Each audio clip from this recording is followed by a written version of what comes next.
Our final panel of the day, our analyst panel, this is where we get a chance to sort of wrap up. I think today we had a series of very insightful, excellent panels, really super companies, executives here. Let me quickly introduce the panel from my right to the left.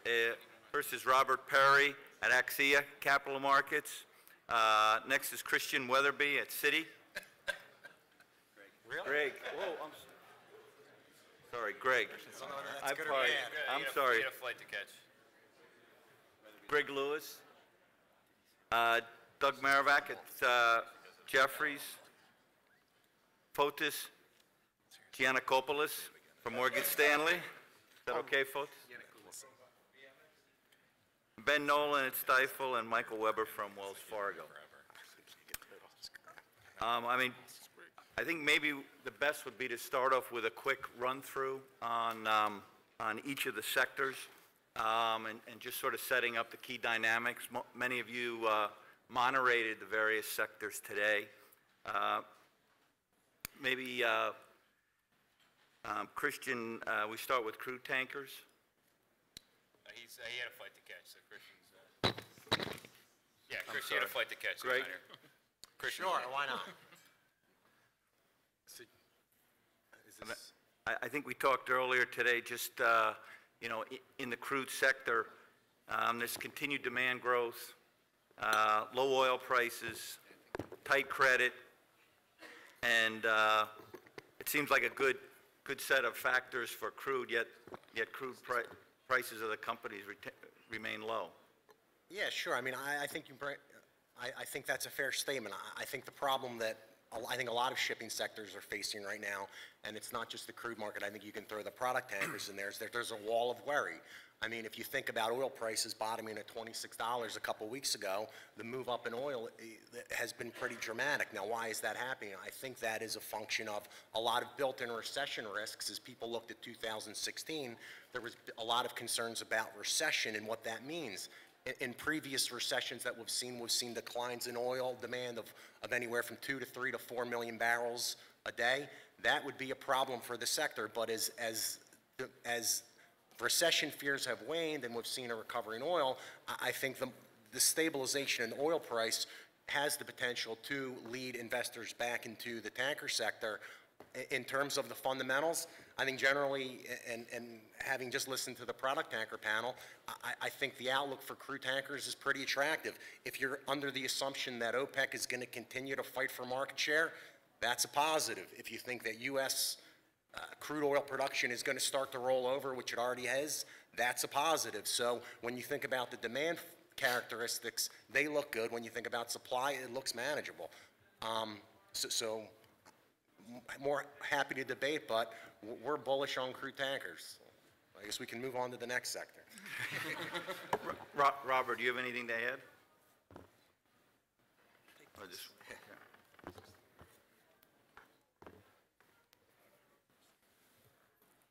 Speak loud.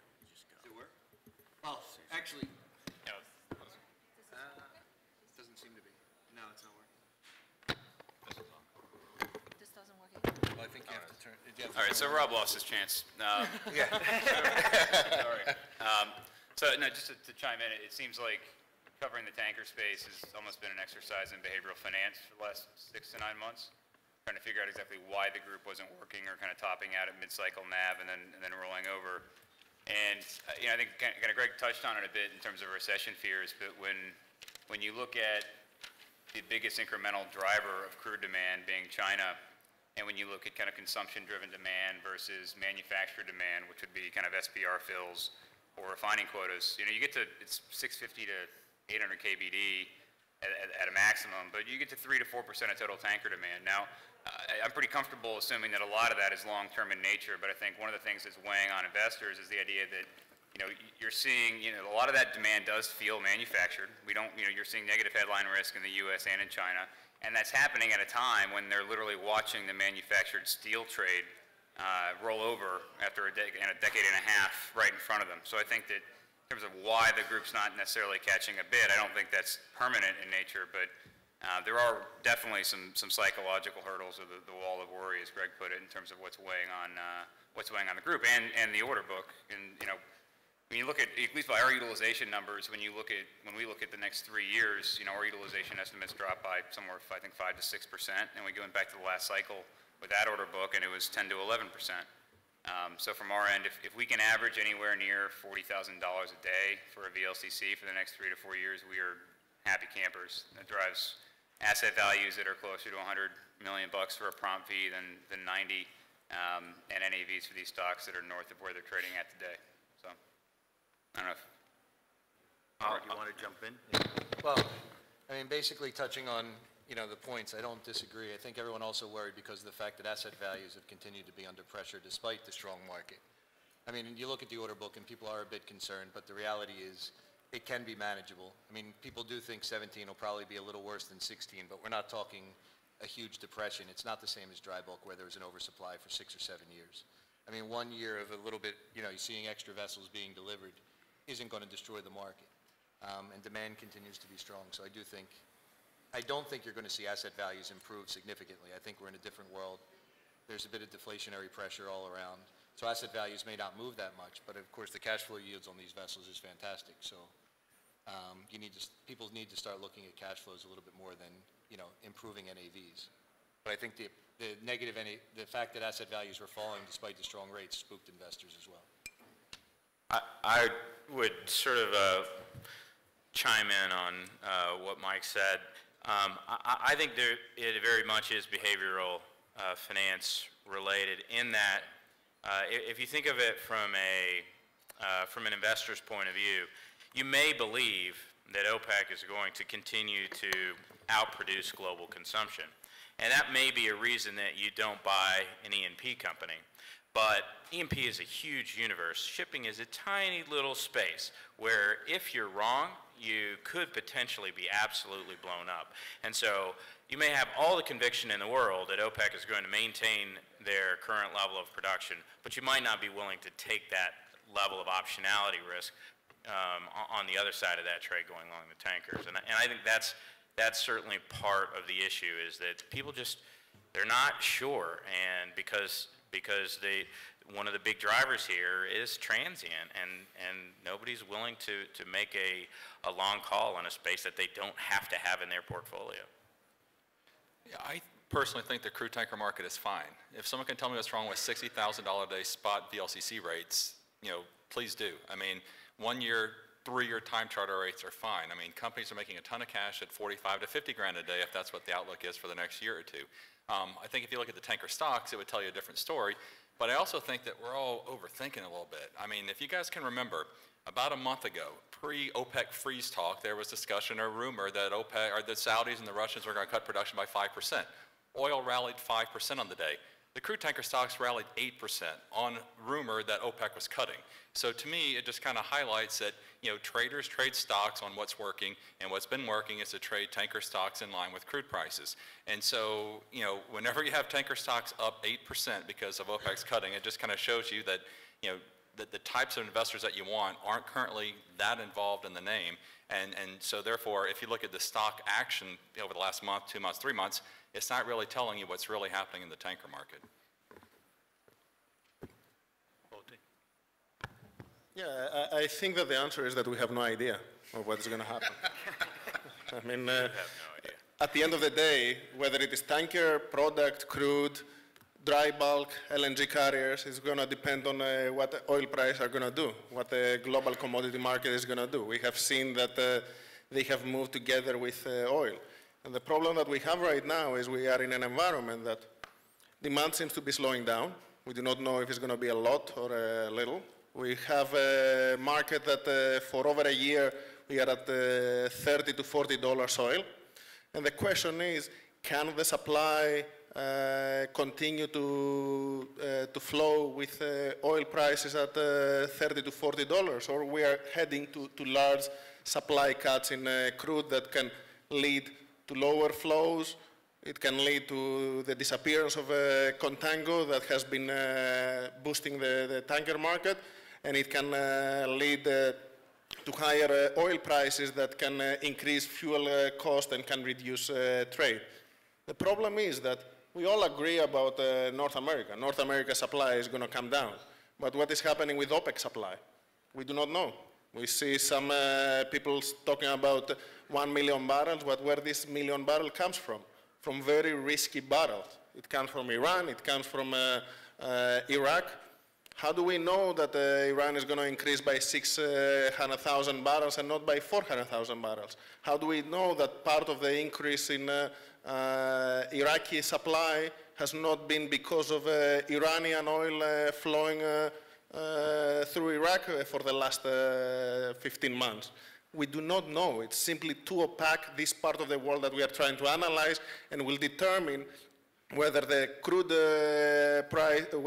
prices will be higher, whether tanker rates are going to be up or down, whether LPG carriers are going to be up or down. That all depends on oil. One more thing, and then to completely belabor the point, but just kind of backing away from that for a second, the two biggest themes people aren't necessarily talking a lot about are narrowing shipyard capacity and the lack of new capital coming into the space. And we get a lot of pushback from the occasional investor, mostly management teams, about not using cash-based metrics to value most of the tanker group. And the reason behind that is that the past cycles, cash flow has been so volatile, you can't get comfortable with peak and trough level metrics. Right? You can't make a relative value trade when the trough multiple is 1, right? And the peak level is 12.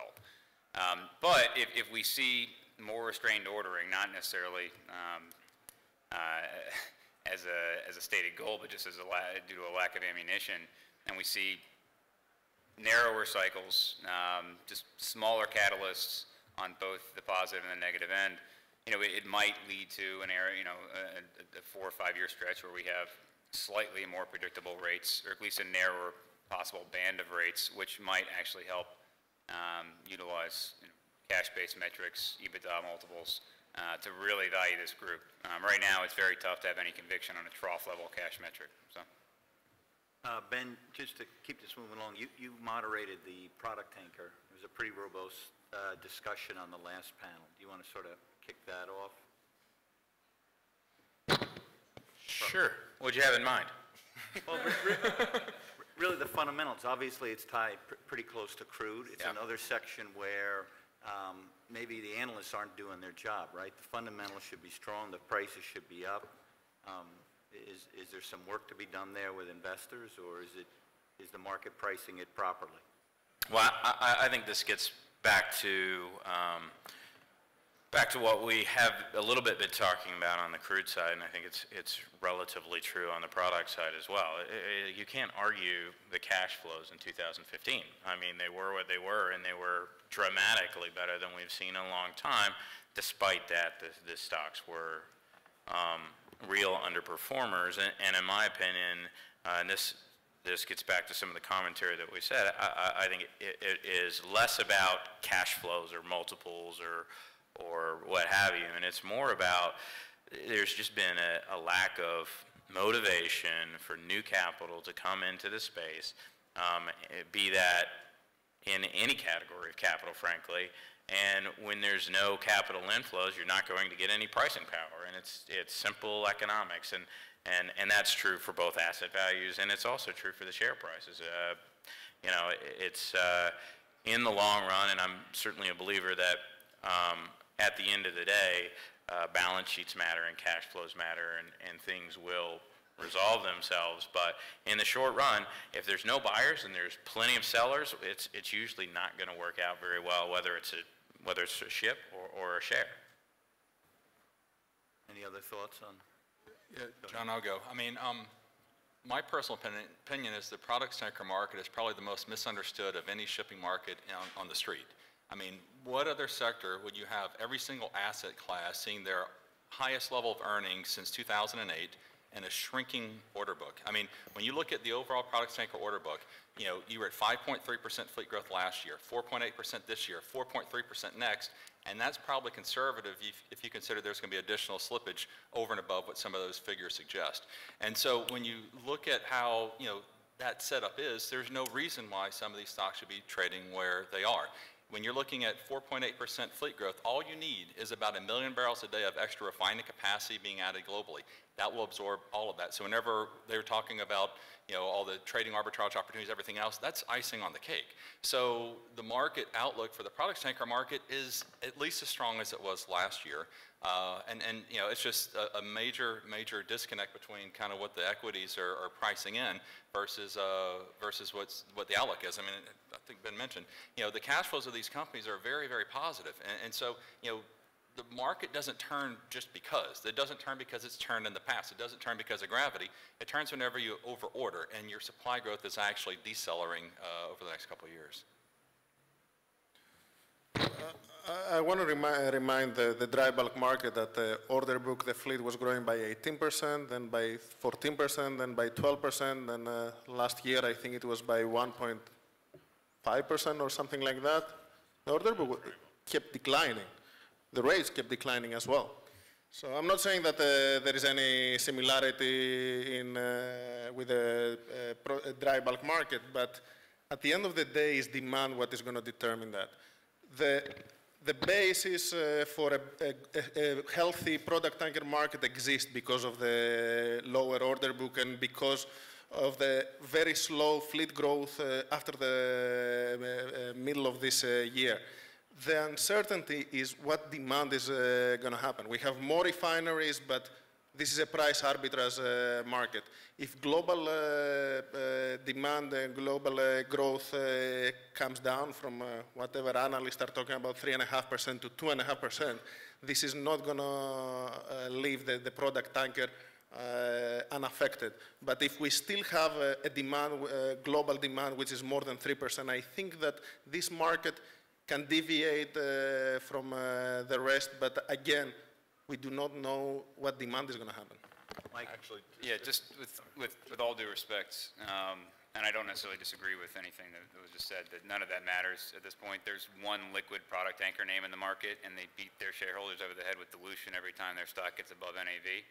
So from a practical standpoint, that's just a very tough trade to make. It's just the God's honest truth. So if there is an issue with the product tanker market, the public players killed it. Yeah, and then just real quick, I mean, if you think about it, and Ben mentioned it to them, or asked the panel earlier, they, you know, when they think about demand and they think about arbitrage, you know, you can lay out a refinery model, a global refinery model pretty easy. You can pretty much email any of us here, get your refinery model, and try to lay out trade flows. It's a very daunting task, and so because of that, there's a lot of uncertainty and a lot of moving parts. And I think that's that's the great, I mean, and it isn't impacted in crude stocks either. But crude stocks, you can kind of make your call on what's going on in the Middle East, make your call on going on what's at West Africa. The product market is a very complex market with a lot of moving parts. And you know, clearly the cash flows are strong. I don't think anyone would argue that right now. And when you think about where rates are, we're in an upcycle. So it's not the lack of a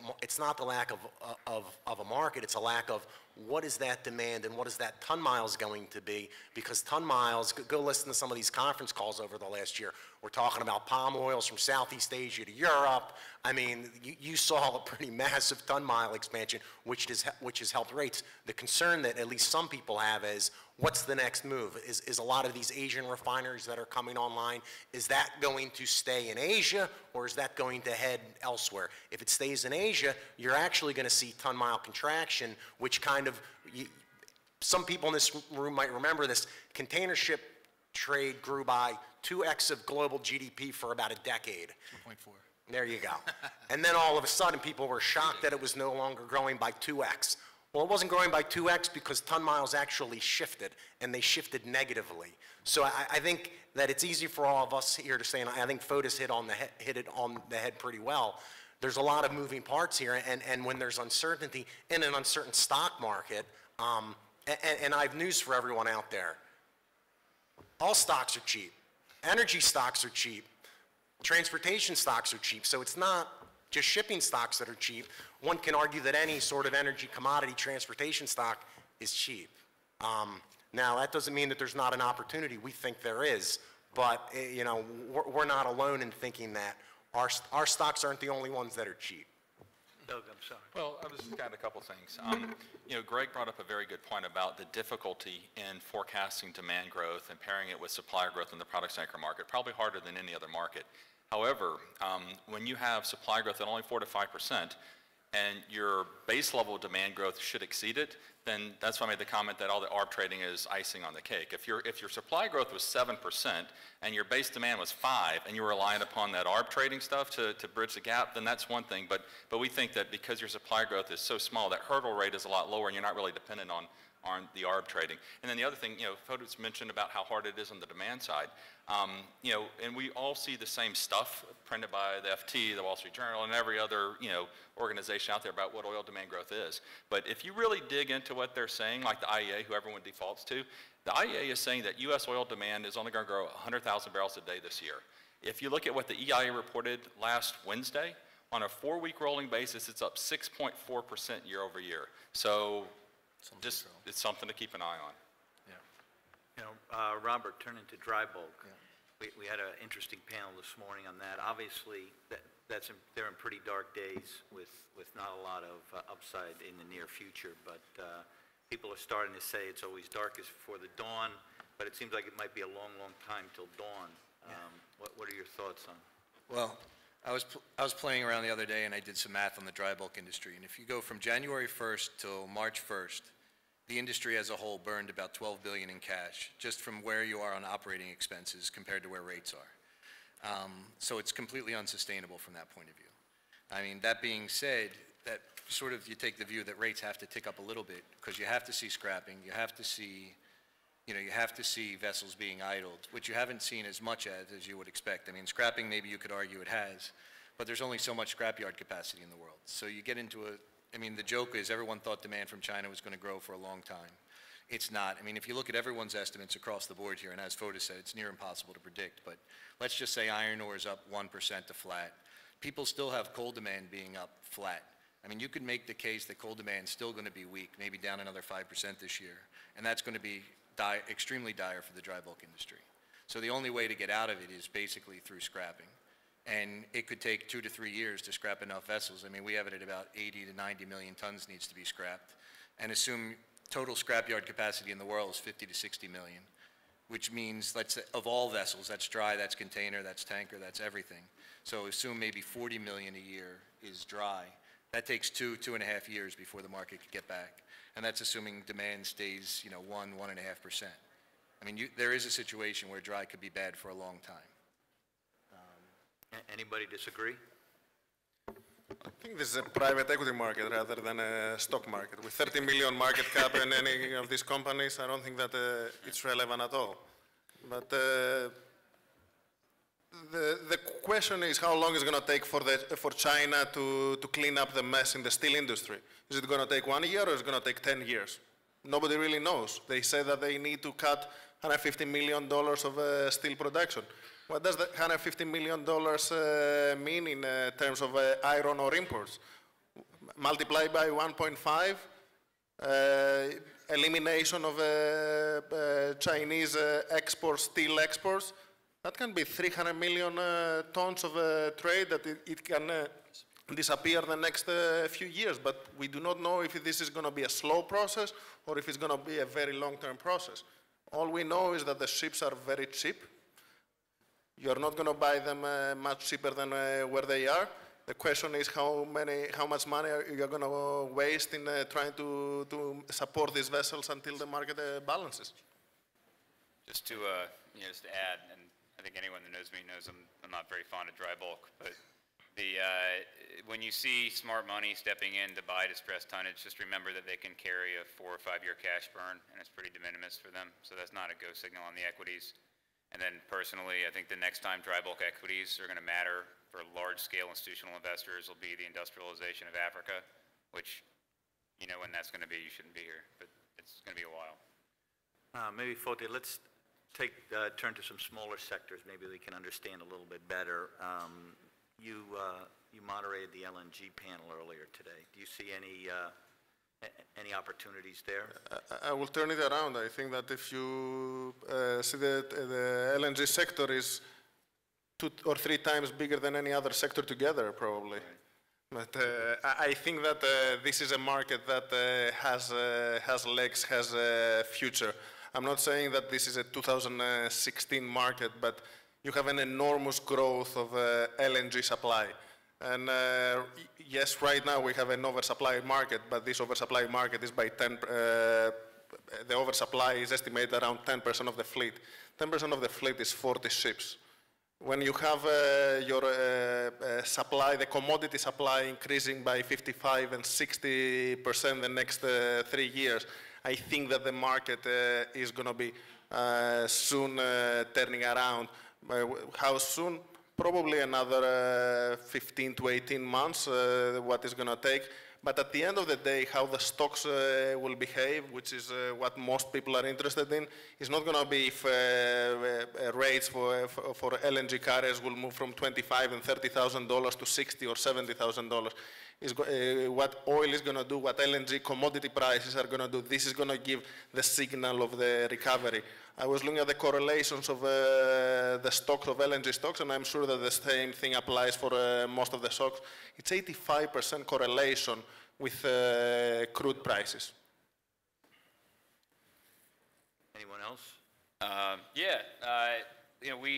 like the LNG market. I tend to like the either end of the floating LNG supply chain. I think the entry multiples into floating regas and floating liquefaction are much more attractive than carriers right now. I pray to God it never devolves into a rate trade, because the one thing the space has going for it, at least generally, is that it does get a cash-based metric because you are dealing with long-term cash flow streams. We are seeing a pretty wide build-out of regas capacity, and I think you're going to see more public players step into that. And I think FLNG is the single biggest, most exciting secular trade that we cover, or that I cover. Beyond that, an LNG carrier right now is still 10 times EBITDA to buy, and you're taking on more residual value risk today than you were even 3 years ago. So I don't dislike that market. To Fotis' point, we're not horribly oversupplied, but we need to figure out the clearing mechanism for those older carriers, because no one can make any money in the spot market right now. There's literally not a single ship that can make money at $50,000 a day, maybe one, the Chelsea for gas log.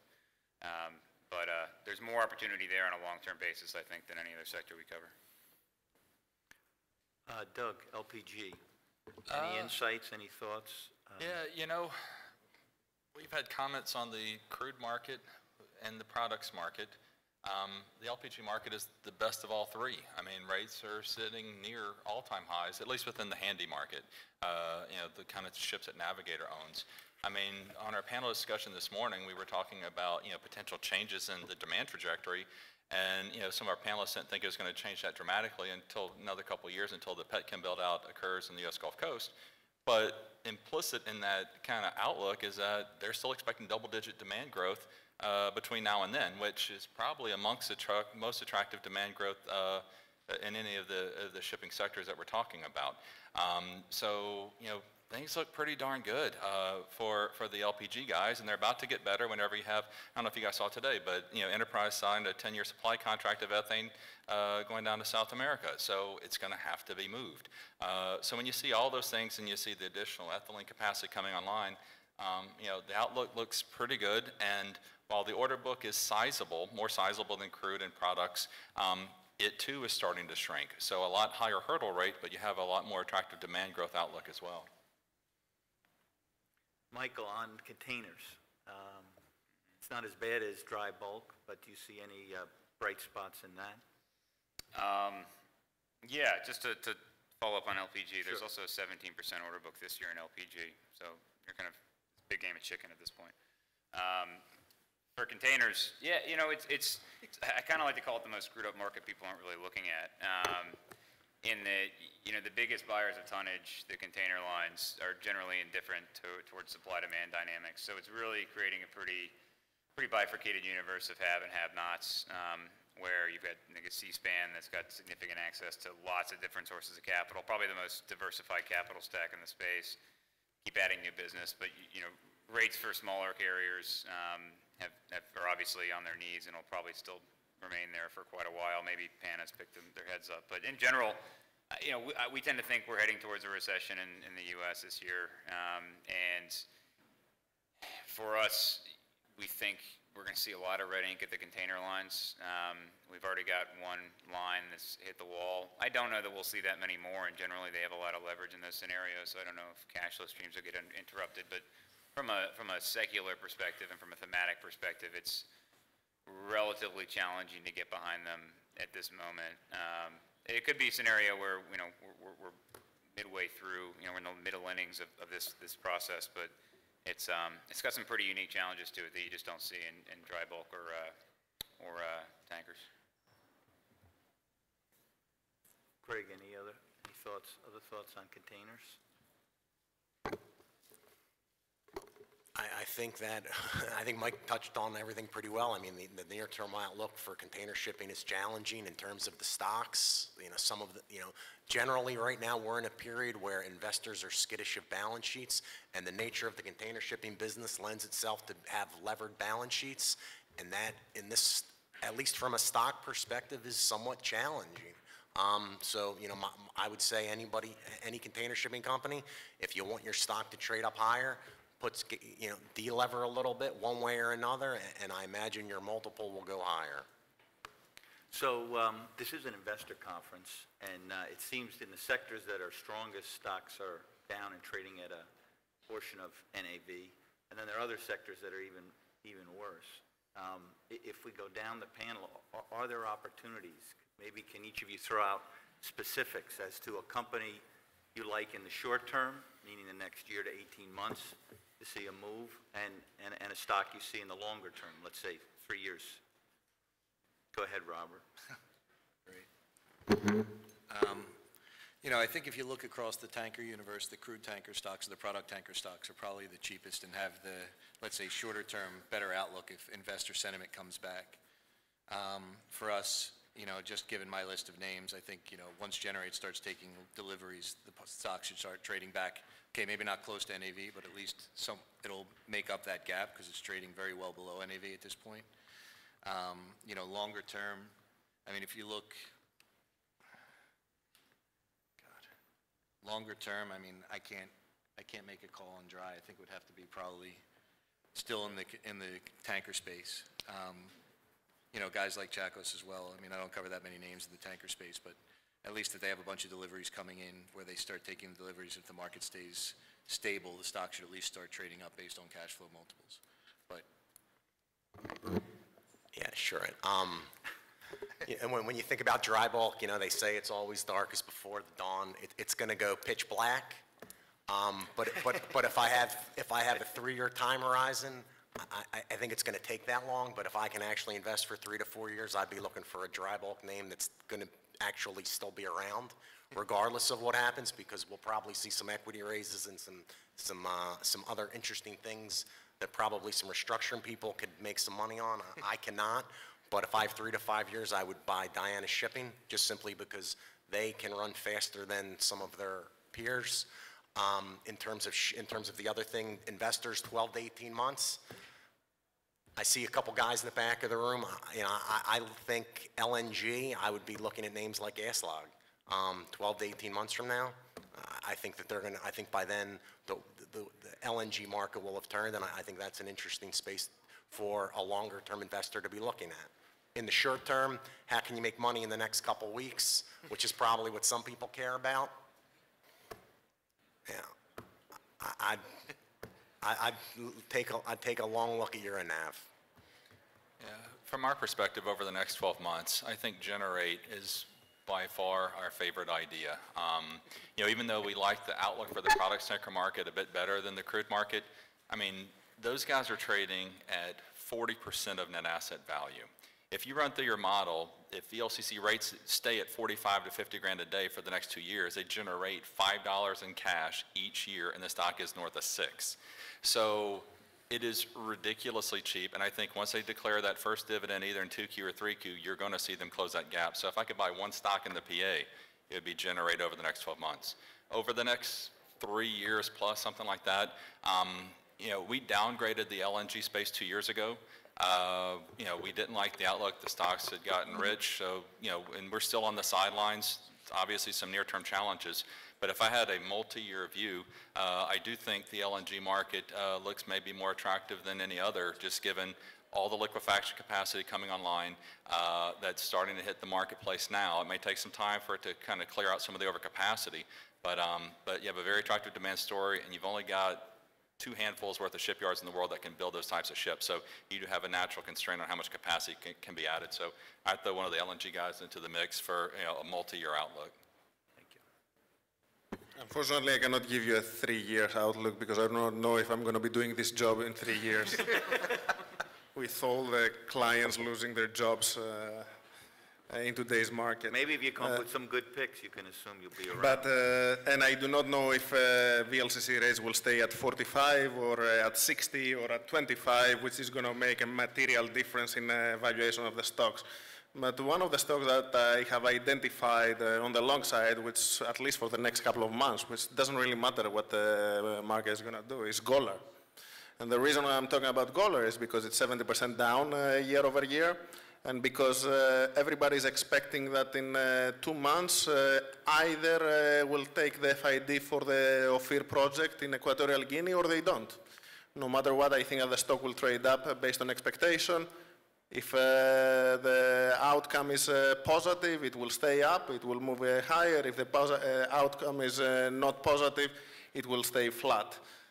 Or it will come down, but at least for the next 2 months until the decision is taken, I think that the stock will move on an upward trajectory. I think that we need to consider on, and I want to add a comment on the LPG market. This is a sector that can potentially be hurt significantly if analysts that they are talking about oil cuts in North America are really correct. And I think that there isn't much debate about the oil supply in the US and in North America in general. A lot of people are debating about Iran, Iraq, about Libya, Saudi Arabia, but in the US there is a consensus that the oil supply will come down. We have seen the export margins having shrunk significantly. This is a sector that we need to be very, very cautious in my view. Okay, so I'll try to do something a little bit different. I think while I'm positive on things like product tankers, I think maybe over the course of 2016, where there's some interesting value is in a number of the shipping MLPs that are trading mid-teens yields. That's to the extent that those MLPs are able to sustain their dividends. I think they certainly, in most cases, will be through the duration of this year. Mid-teens yields is substantially higher than the market will ordinarily bear. And I think as we get some capital rationalization, that's pretty obvious. From a longer-term perspective, even though I think something like Golar has really game-changing potential, and I would ordinarily pick that since Fotis already did, and I'm sure that Mike's going to. I would say longer term, I think something like a Navigator, for instance, is another interesting idea, even though Fotis doesn't like it. And the reason is, ultimately, I think unequivocally, the United States and Europe has way too much of this stuff, especially things like ethane and increasingly ethylene. If you have the potential to really get into that niche, I think there is an awful lot of long-term contract and growth potential that at the moment at lower oil prices doesn't make as much sense. If you get to $50 oil or whatever, game on. Just to add to that, just because we have it, someone still has to buy it. If to put the oversupply of LPG into context, if you work in new projects, debottlenecking, and just look at nameplate, we need another 250,000 barrels a day of nameplate U.S. export capacity just to absorb the current order book, and that's nameplate, which we're not even close to. And again, I kind of go back to the same logic that was used in dry bulk, like in 2007 when Vale was producing all this iron ore. Well, someone has to buy it. Anyway, Ben was right about my top pick. Yeah, Golar, I think, is running circles around people right now. I think that in terms of catalysts, like whether it's the best name in the next 3 to 6 months, the data will probably the data certainly suggests that it will be. I think they're going to hit FID, and there's probably a third project they're looking at for the summer, and they're spinning off their downstream business. There's a lot to like, but if Brent's off 5% in the day, then who knows? The best trade over the next 3 years, if you have conviction over dry bulk, I would say, like, you know, if you look at some of the, if you can make a bet on some of the distressed MLPs like TOO, I at least know who the incremental buyer of TOO is going to be if things recover. I don't know that about dry bulk, and I have significant reservations about who that would be. So when you think about some of these names that are, you know, trading at half a NAV, yeah, I think that those probably end up being the best performers. But in terms of defensible calls, yeah, it's pretty easily Golar. I think we've run out of time, but Nick, do we have a minute for a couple questions if we have anything from the audience? Does anybody have any questions up here in front? 1 second.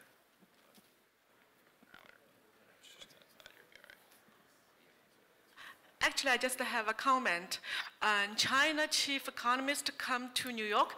He worked for the Chinese government and says that they are going to clean up the overcapacity in 4 years, and that ends 2019. Just let you know. Let's hope you're right. Any other questions before the cocktail hour? Well, thank you very much. It's a great forum for putting together sources of capital with the shipping community. The product tanker market is looking very interesting, but we believe that dry bulk is still has a long time before recovery. Capital Link is really in my opinion, the best connection between global shipping and Wall Street. It is very friendly to both the shipping companies as well as to the investors, and is really a true asset to the industry. So I think probably the most important aspect of the markets and shipping in general at the moment is, in the long run, cash flows and balance sheets are still and will always be how companies are valued. And there certainly is a disconnect evaluation at the moment, but to the extent that companies are able to maintain strong cash flows and good balance sheets, the capital markets will rationalize at some point.